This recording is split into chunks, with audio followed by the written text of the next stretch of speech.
2025 అంత భయంకరంగా ఉండబోతోందా? యుగాంతానికి 2025 నాంది పలకబోతోందా? ప్రపంచాన్ని వణికిస్తున్న బాబావంగ నోస్ట్రడామస్ జ్యోతిష్యం 2 నెలలు, ఇంకా 60 రోజులు మాత్రమే.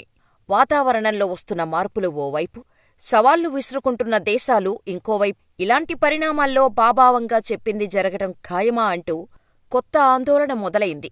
భవిష్యత్తు గాఢాంధకరం కాబోతోందా అంటే అవుననే సమాధానం వస్తోంది. బ్రతికితే చాలు, చావే సుఖం అనుకునే రోజులు దగ్గర కాబోతున్నాయి.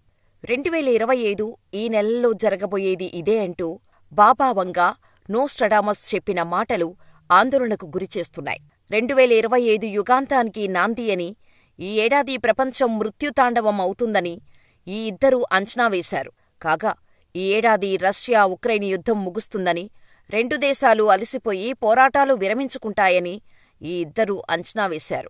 నిజంగానే వాళ్ళిద్దరూ చెప్పినట్టు నిజమైనట్టే కనిపిస్తోంది. అయితే ఐరోపాలో రాబోయే 2 నెలల్లో యుద్ధ మేఘాలు కమ్ముకుంటాయని హెచ్చరించారు. అగ్నిపర్వతాల విస్ఫోటనాలు, వరదలతో ప్రపంచమంతా అల్లాడుతుందని, ముఖ్యంగా బ్రెజిల్ మీద ప్రభావం ఎక్కువగా ఉంటుందని చెప్పారు.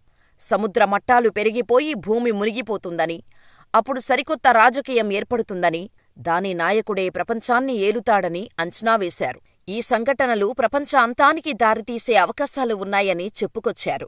2025 సంఘర్షణల వల్ల ప్రపంచవ్యాప్తంగా గణనీయంగా జనాభా తగ్గే ఛాన్స్ ఉందని తెలిపారు. మనుగడ కోసం మనుషులు కొత్త వనరులు వెతుక్కునే అవకాశం ఉందని బాబావంగ జ్యోతిష్యం చెబుతోంది. 2025 తర్వాత పరిస్థితులు మరింత దారుణంగా ఉండే అవకాశం ఉందని చెబుతున్నారు. 2028లో మానవులు శుక్రుడిని చేరుకుంటారని తెలిపారు. 2033లో ఓ భారీ మంచుముక్క కరిగిపోతుందని, దీంతో సముద్రమట్టం గణనీయంగా పెరుగుతుందని, ఇది సునామీకి దారితీస్తుందని బాబావంగ జోస్యం చెబుతోంది.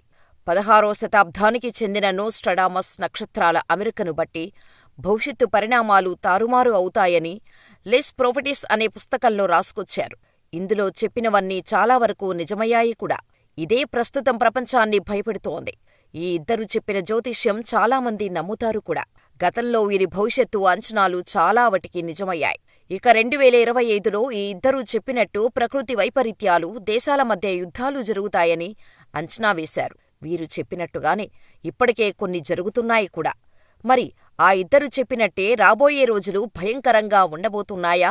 ప్రపంచం వినాశానికి అడుగులు పడబోతున్నాయా? యుగాంతానికి ఇదే నాంది అనేలా జనాల్లో భయాలు కనిపిస్తున్నాయి. బాబావంగ మాటలను ప్రస్తుత ప్రపంచ పరిణామాలతో పోలిస్తూ అంచనా వేస్తున్నారు జనాలు. నిజానికి దేశవ్యాప్తంగా ఉద్రిక్తత పరిస్థితులు నెలకొన్నాయి. యుద్ధాల మధ్య ప్రపంచం నలిగిపోతోంది. ఇరాన్-ఇజ్రాయిల్ వార్తో ఎప్పుడు ఏం జరుగుతుందో, ప్రపంచం ఎలా మారుతుందో, ఎలాంటి విపత్కర పరిస్థితులను ఎదుర్కోవాల్సి వస్తుందో అన్న భయాలు కనిపిస్తున్నాయి. ఇరాన్-ఇజ్రాయిల్ యుద్ధం మొదలైతే ఆ ప్రభావం వల్ల యూరప్ మాత్రమే కాదు, ప్రపంచం మొత్తం మీద కనిపిస్తోంది. మరి అది నిజమైతే బాబావంగ చెప్పిన జ్యోతిష్యం నమ్మి తీరాల్సిందే.